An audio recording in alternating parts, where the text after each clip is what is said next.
Hmm. Okay, so this is an unplanned video, basically for myself, that I am uploading to YouTube.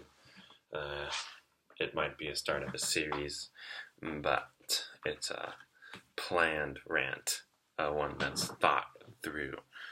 And most of these are going to be personal, almost exclusively personal, but may apply to other people. And this rant is about my 5 greatest strengths and weaknesses.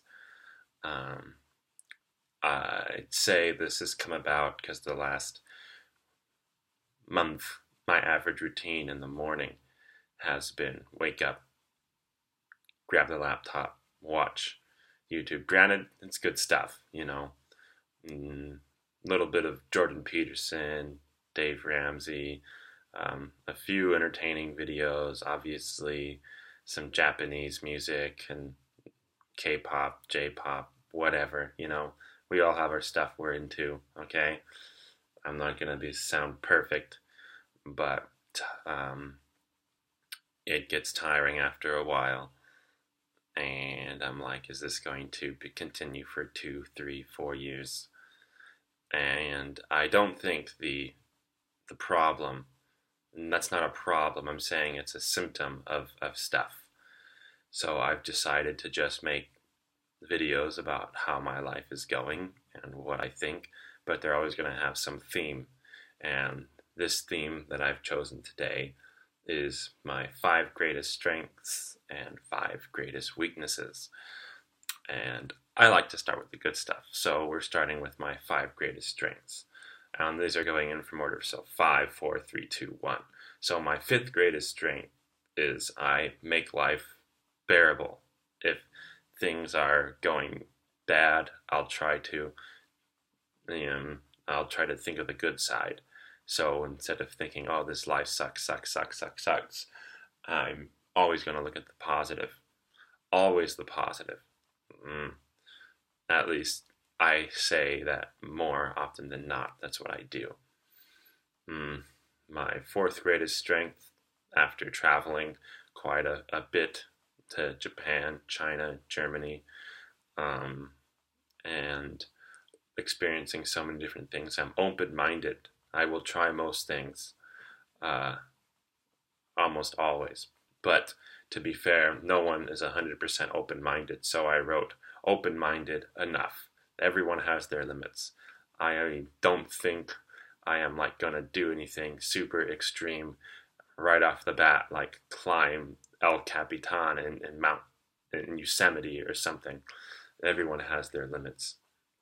My 3rd greatest strength is that I'm a wired saver, which means I'm cheap.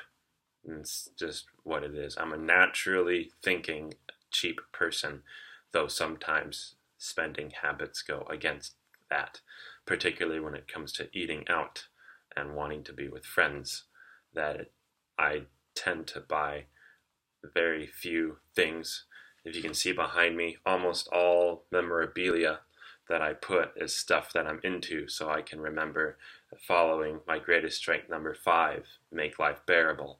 So if I wake up and I'm like, yeah, I love the San Francisco Giants, I love the Oakland Raiders, I love German football.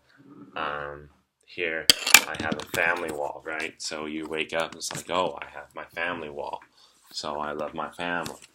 You get up and you get those things to make life bearable. My 2nd greatest strength was ability to see the big picture. I think most people don't see that. They either for one reason or another, they're thinking in the moment, they're thinking right now, what is this decision going to do for my life? And it's just thinking in like terms like my greatest goal. I think the best quote that's really influenced me, well, it's not really a quote. I watched a documentary once. I think it was something life in abundance or something like that, and they had this section on parenting. And when they asked this like 90-year-old dude what his greatest achievement in life was, he said, "My greatest achievement in life is having kids that still want to talk to me." And I'm like, that's profound. That almost takes every little bit of life goal you have to to keep kids that want to talk to you, even at 80. That's amazing. That's like, to me, if you're super old and you have kids that still want to talk to you, that is someone who's been successful in a lot of ways. Not saying everyone should have kids, not even saying whether you don't know. I don't know if I'm going to have kids or not. If it happens, I hope so, because I'm very family oriented. But that's the kind of thinking, big picture stuff. 5 years, 10 years. What am I going to do to get there? I always try to run those things in my mind when most people don't. And this is a greatest strength, but also some people qualify this as a weakness. I always demand better of myself, which is my own way of saying that I'm too hard on myself sometimes. But if I produce something that's total crap, and I look at it and I go, I know this is crap, I could do better. I think that's always a good thing, because I always want to do better. I always want to make a better product. I want to make a better sign. I want to make a better table. I want to be a better person. I always demand better. And no matter what, I think I'm just hardwired that way. Some people, like, sometimes you can get jealous of the Zen, quoting the Zen people, like, oh, I'm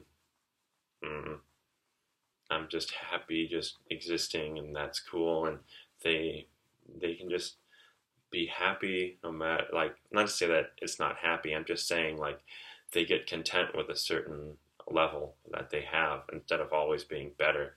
And I don't know if that's like a Western thing versus Eastern thing, but I always demand better, and I want to be better, and I'm not always content to do the same thing over and over again if that product or something isn't being better. Especially as a teacher, I want to be better in the classroom.